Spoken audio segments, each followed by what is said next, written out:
Nous sommes tous pris dans un réseau de relations mutuelles auxquelles nous ne pouvons pas échapper.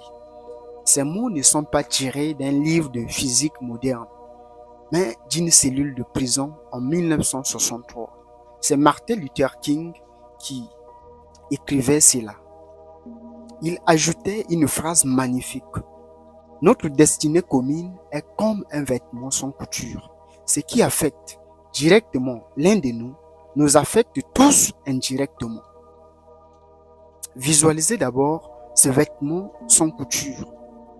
Si vous tirez sur un seul fil à un bout du monde, c'est toute la toile qui se déforme. Aujourd'hui, que ce soit à travers la théorie des systèmes, de l'écologie ou la philosophie, on réalise une chose fondamentale. Nous ne sommes pas des îles isolées. Tous nous sommes connectés par cet océan, par ces champs de conscience et les actions que nous posons, l'énergie que nous dégageons, les paroles que nous prononçons ont soit un impact positif ou négatif dans ces champs de conscience. Mais pourquoi il y a encore tant de chaos dans le monde? Pourquoi y a-t-il encore des guerres? Il y a tellement de chaos. Regardez un peu ce qui se passe en Afrique du Sud. Les Africains sont tués entre eux. La raison en est très simple. Nous avons créé des étiquettes, nous avons créé des barrières. Je crois que je suis congolais, vous croyez que vous êtes peut-être français, l'autre là-bas croit qu'il est américain. On a créé toutes sortes d'étiquettes. Oui, nos cultures sont très bonnes. On ne doit pas bannir nos cultures. Mais lorsque lorsque notre ego prend le dessus, il génère la peur. Comme l'a si bien dit Ramana Maharishi, que tout malheur est attribuable à l'ego. Et si chacun de nous peut brûler, répudier son moi, l'humanité va connaître un monde magnifique. Nous allons vivre dans un paradis. Mais l'être humain n'arrive pas à créer ce paradis-là sur la terre. Pourquoi? Parce que chacun de nous essaie de garder toujours son histoire personnelle, cette construction mentale.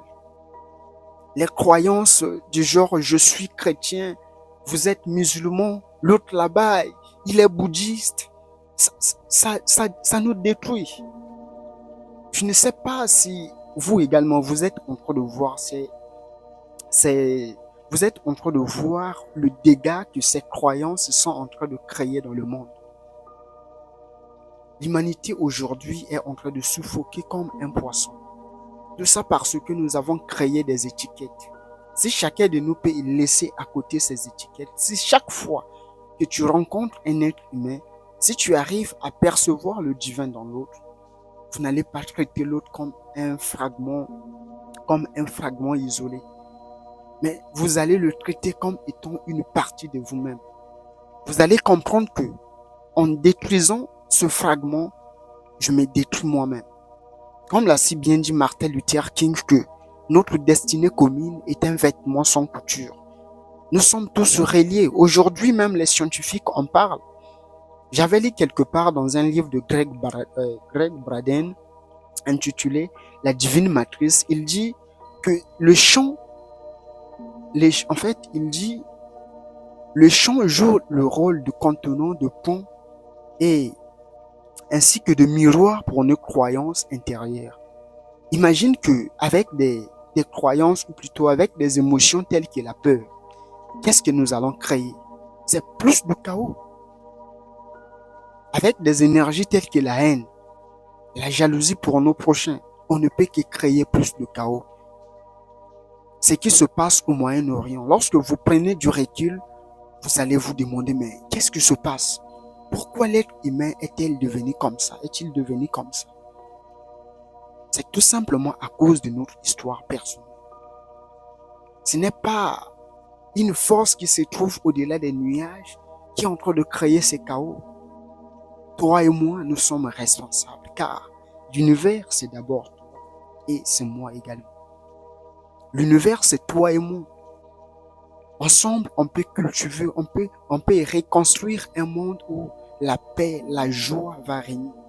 Et pour le faire, chacun doit apprendre à étudier, à réfléchir d'abord sur les actes que nous posons et surtout à réaliser sa vraie nature. Comme l'a si bien dit Patanjali, que celui qui connaît sa vraie nature, c'est compatir avec l'humanité souffrante, car il fait un avec la vie.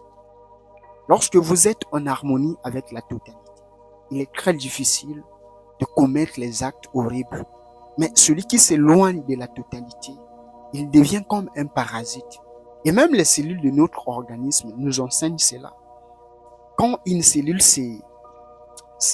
quand une cellule se sépare des autres, quand une cellule n'arrive plus à travailler en harmonie avec la totalité dans l'organisme, cette cellule devient un parasite. Et tôt ou tard, la cellule finit par détruire tout l'organisme.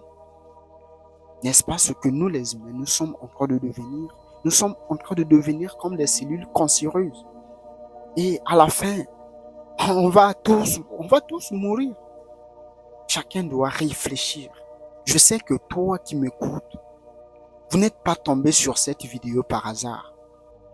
Tu peux également faire ta part des colibris en partageant cette vidéo, en réfléchissant que oui, mais je suis un être humain. Je me suis toujours demandé, si nous sortons tous de la source, ou de Dieu, ou d'Allah, ou peu importe le nom qu'on donne, on doit avoir quand même les qualités, les caractéristiques de cette force.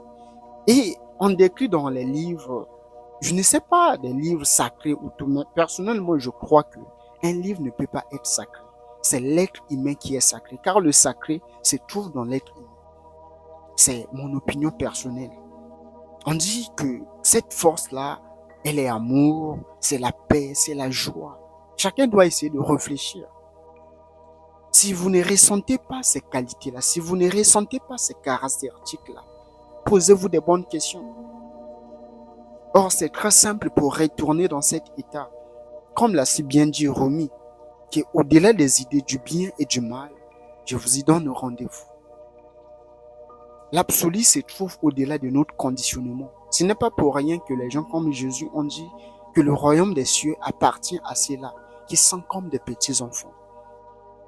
C'est en renonçant à notre conditionnement qu'on peut rencontrer le divin. Le divin ne se trouve pas au-delà des nuages.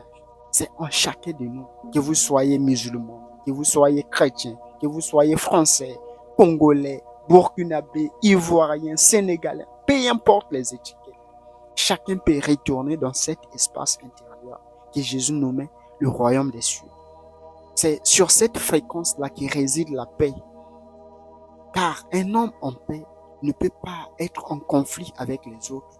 Ceux-là qui sont en conflit avec les autres sont les gens qui n'ont pas, en fait, qui ne sont pas sur cette fréquence-là intérieure où règne la joie pure de l'être, l'extase d'être. L'être humain s'éloigne de plus en plus de la totalité. Et c'est cela qui est en train de causer ce chaos. Or, on peut quand même faire quelque chose. On peut quand même dire non. On ne peut pas quand même s'entretuer entre nous à cause des biens matériels. Ce monde, c'est tout simplement une auberge où nous sommes venus passer un moment. Nous sommes venus apprendre pour évoluer. Mon message dans cette vidéo est que toi qui m'écoutes, toi qui s'es abonné à cette chaîne, que tu puisses quand même réfléchir. Car oui, tu peux quand même faire quelque chose. L'univers, c'est d'abord toi. Ce monde, c'est toi et c'est moi également. Si ensemble, on peut cultiver l'empathie, on peut cultiver la compassion, on peut cultiver la joie, la présence, nous allons changer ce monde. Il y a un écrivain américain, je ne sais pas si c'est américain ou anglais, David Hawkins, qui a dit, celui qui vibre à une fréquence supérieure peut contrebalancer l'énergie de ceux-là qui vibrent à une fréquence inférieure. Donc le travail sur soi, la réalisation de soi, n'est pas un travail égoïste. C'est quelque chose qui peut aider. Tu peux passer quelques temps avec toi-même, juste pour écouter ce qui se passe en toi. Juste pour essayer un peu de scanner l'énergie qui vibre en toi. Je te suis très reconnaissant, toi qui m'as écouté jusqu'à la fin. Et si ce discours a résonné en vous, alors n'oublie pas de laisser un pouce bleu, non pas pour moi, mais pour l'algorithme.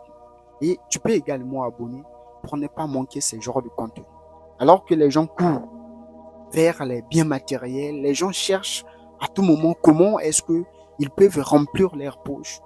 Ensemble, on peut faire quelque chose. La richesse matérielle est très bonne, car dans ce monde, si vous n'avez pas l'argent, vous devenez un fardeau pour la société. Mais comme l'a si bien dit Lao Tzu, que la poursuite et la chasse rendent les gens fous. Et sans richesse de cœur, alors même si vous avez tout, vous êtes quand même dans un état de pauvreté. Je vous suis très connaissant une fois encore de plus. Donnez vie à vos rêves, cultivons l'empathie et l'amour et laissez l'univers s'occuper des détails. Merci beaucoup.